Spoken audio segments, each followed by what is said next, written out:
Action के साथ लक्ष्य पर फोकस करिए।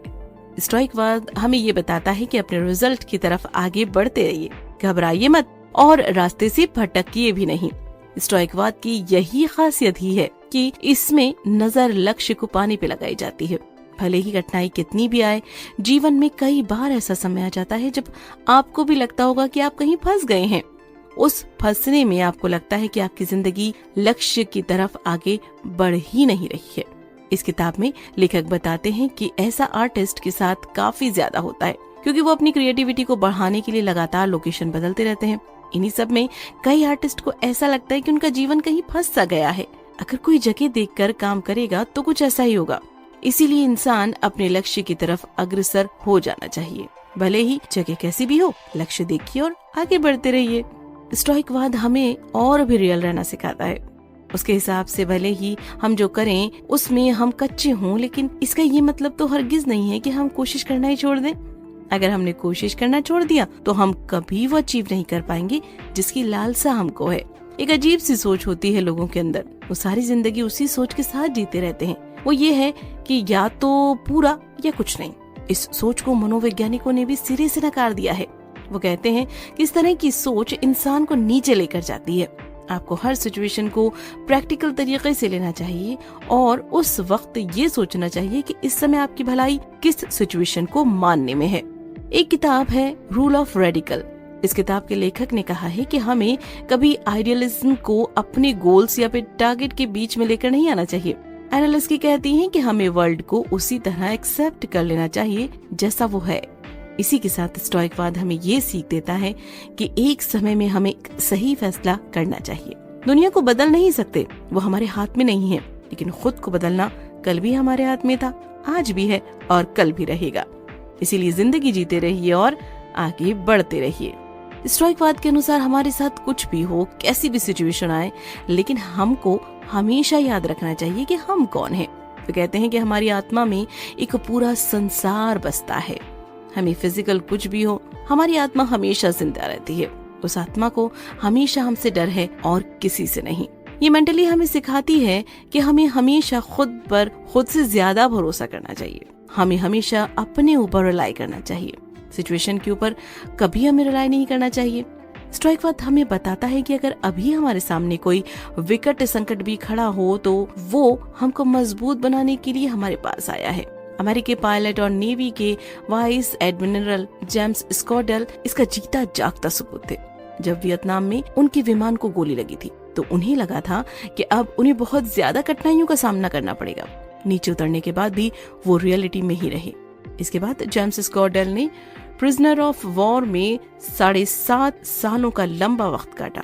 इन 7.5 सालों के बीच में उनके साथ काफी बुरा बर्ताव किया गया, टॉर्चर किया गया, लेकिन उन्होंने कभी भ्रम की स्थिति अपने दिमाग में नहीं पाली कि वो जल्द रिहा हो जाएंगे।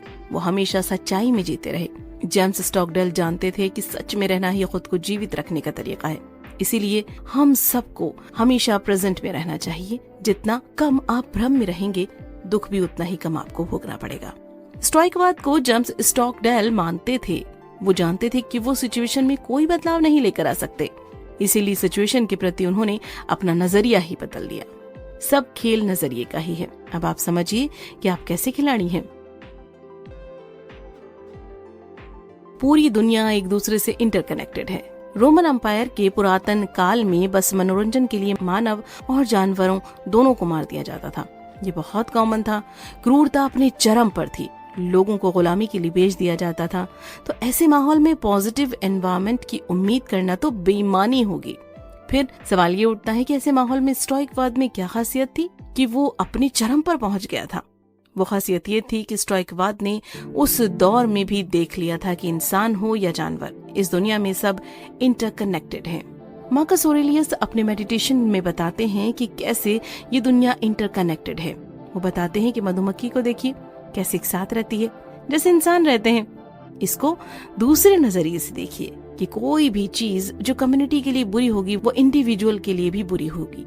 इस थ्योरी के अनुसार हमें हमेशा अपनी कम्युनिटी के लिए कुछ अच्छा करते रहना चाहिए, लेकिन वो चीज एथिक्स के साथ होनी चाहिए। कैरेक्टर का सीधा संबंध एथिक्स से भी होता है। इसका सिंपल तरीका है कि जब भी आप कुछ करें एक बार रुक कर खुद से सवाल करें कि क्या मैं जो कर रहा हूँ वो सही है? अगर सही है तो फिर अपने फैसले के साथ आप आगे बढ़िए। ऊपर के सबक में आपने काफी कुछ पढ़ लिया है, वो सब भी आपके दिमाग में बैठा कर रखिएगा। इंसान की सामान्य सी आदत होती है कि वो उम्मीद को सही समझता है और डर को बुरा समझता है, लेकिन स्टोइकवाद दोनों ही पक्ष के प्रति अपना एक अलग ही नजरिया पेश करता है। स्टोइकवाद का सीधा सा कहना है कि ना ही उम्मीद को लेकर ज्यादा खुश हो जाइए और ना ही डर का माहौल बनाइए, बस अपने जीवन की रवानी में मस्त रहिए। सिंपल सी बात है कि जीवन आपका उतना ही सिंपल और सजग होगा जितना आप उसे बनाएंगे। इसीलिए कठिन से कठिन हालात में भी इंसान को अपनी हिम्मत नहीं हारनी चाहिए, क्योंकि नेचर ने आपको आपका शरीर तोहफे के तौर पर प्रदान किया है। इस शरीर की इज्जत भी उसी तरह कीजिए। उदाहरण के तौर पर हम फिर चलते हैं यूएस के प्रेसिडेंट के पास, जिनका नाम है फ्रैंकलिन डी रूजवेल्ट। उन्होंने अपना जीवन बड़ी ही ईमानदारी के साथ और संघर्ष करते हुए बिताया, लेकिन जब वो 39 साल के हुए तब अचानक उनको पोलियो नाम की बीमारी ने कब्जे में कर लिया। रूजवेल्ट को एहसास हुआ कि वो इस बीमारी का कुछ नहीं कर सकते हैं, लेकिन वो अपने रिएक्शन का जरूर कुछ न कुछ कर सकते हैं। फिर उन्होंने फैसला किया कि वो अपने रिएक्शन पर कंट्रोल करेंगे। उन्होंने अपनी बीमारी को एक्सेप्ट कर लिया था। रूजवेल्ट ने अपने हालात के आगे घुटने नहीं टेके, बल्कि चौड़ी छाती के साथ उसका सामना करने का जज्बा दिखाया। उसके बाद क्या हुआ वो इतिहास के पन्नों में दर्ज है, और आज उनकी कहानी हर शख्स तक पहुंचनी चाहिए जिसे डिप्रेशन ने अपने घेरे में ले लिया है, जो आज अपनी जिंदगी को खत्म करना चाहता है। उन्हें इनकी कहानी से प्रेरित होना चाहिए। एक और अच्छा उदाहरण है नागरिक अधिकार नेता मैल्कम एक्स का, जिन्होंने स्ट्रगल ऑफ सिविल राइट्स के दौरान सजा हुई। उस सजा के समय को उन्होंने व्यर्थ नहीं जाने दिया, बल्कि खुद कुछ सीखने का प्रयास किया, और उनके अच्छे आचरण के कारण जब उनकी रिहाई जल्दी हुई तब तक उन्होंने अपने जीवन को बदल दिया था। रिहाई के समय वो पढ़े लिखे और मोटिवेटेड इंसान बन चुके थे।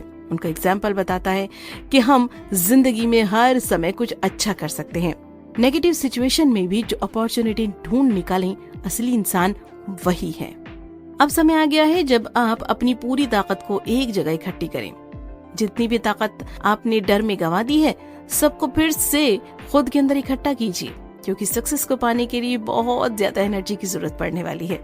ये एनर्जी आपको कोई और नहीं बल्कि आप खुद देंगे। पावर ऑफ गेम को समझिए। जब 500 साल पुराना रोमन अंपायर खत्म हुआ तो उसमें जो लॉन्गेस्ट लाइफ स्पेन था वो 122 साल का था। यहाँ ये बात समझनी चाहिए कि हर चीज जो दुनिया में आई है उसे एक दिन खत्म होना ही है। इसीलिए हमें इस खत्म होने वाली स्थिति को भी एक्सेप्ट करना आना चाहिए। इसको सामान्य भाषा में आप अपने दोस्त या फिर रिलेशनशिप से भी जोड़ सकते हैं कि आप अगर किसी के साथ रिश्ते में जा रहे हैं तो पहले ही आपको तैयार रहना चाहिए कि एक दिन ये रिलेशनशिप खत्म भी जरूर होगी। Nothing is permanent in this world. ये बात समझनी बहुत जरूरी है। हम यही बात नहीं समझते हैं, फिर अपनी ईगो से लड़ाई करते हैं। स्टोइकवाद हमें खत्म होने के सिद्धांत को एक्सेप्ट करना सिखाता है। डेथ होना दुख की बात है, इसमें कोई संदेह नहीं है, लेकिन ये एक ऐसा यथार्थ भी है जिसे कोई नहीं बदल सकता है। डेथ एक जिंदगी जीने के लिए बहुत बड़ी मोटिवेशन का रीजन भी बन सकती है। अब आप सोचेंगे कि वो कैसे? वो ऐसे कि सोच लीजिए कि आपके पास अब कुछ ही हफ्ते बचे हैं। फिर आप अपनी जिंदगी को क्या पूरी स्पीड के साथ नहीं दौड़ाएंगे?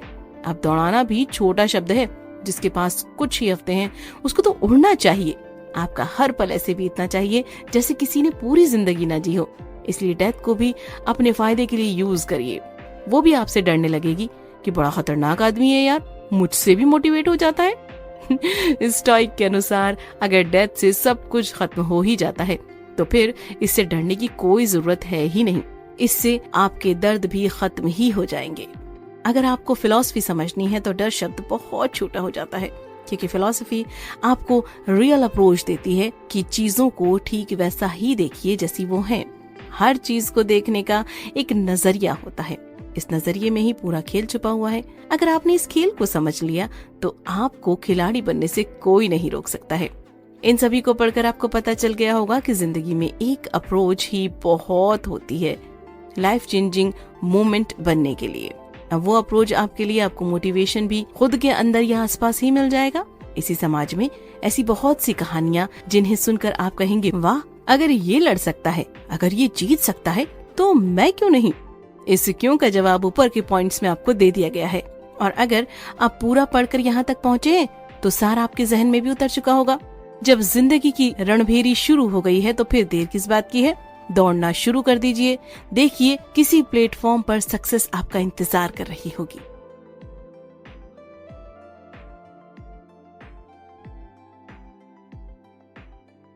कुल मिलाकर स्टोइकवाद सभी फिलॉसफी से ऊपर है।